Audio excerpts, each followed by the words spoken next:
Introducing the all-new Italiano range of pizza. Pizza Ultimo. Pizza Hut. பல்வேறு சவால்களுக்கு மத்தியிலேயே மக்கள் உரிமைகள் வெற்றி கொள்ளப்பட்டதாக துறைமுகங்கள் மற்றும் நெடுஞ்சாலைகள் செயற்திட்ட அமைச்சர் நிர்மலா கோத்தலாவல தெரிவிக்கின்றார். திரணியகல தெஹியோ விட்ட வீதியை காப்பீட்டு புனரமைக்கும் பணிகளை ஆரம்பித்து உரையாற்றிய போதே அமைச்சர் இந்த கருத்தினை கூறினார். 14 கிலோமீட்டர் நீளமுடைய திரணியகல தெஹியோ விட்ட வீதி 1100 மில்லியன் ரூபாய் செலவில் புனரமைக்கப்படுகிறது.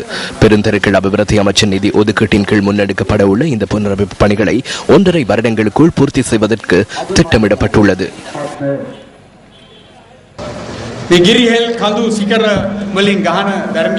மலைகளும் குன்றுகளும் சூழ்ந்த தரணியகல தொகுதியில் கலிகமுவ, ரம்புக்கனை மற்றும் அரநாயக்க ஆகிய 3 ஆசனங்கள் உள்ளன. நீங்கள் 50 லட்சம் ரூபாவை வழங்கியுள்ளீர்கள். 150 அல்லது 200 லட்சம் ரூபாவை வழங்குமாறு நான் கோரிக்கை விடுக்கின்றேன். இல்லாவிடின் இந்த பிரதேசத்தை கட்டியெழுப்ப முடியாது. இந்த தொகுதியின் மின்சார விநியோகத்திற்காக நான் மின்சக்தி அமைச்சருடன் முரண்பட்டு 1க்கு 3 மடங்கை பெற்றுக்கொண்டேன். ஆகையால் இந்த வருட இறுதிக்குள் தரணியகல தொகுதியில் அனைத்து வீடுகளுக்கும் மின்சார விநியோகத்தை மேற்கொள்ளும் நடவடிக்கையை நிறைவு செய்ய முடியும்.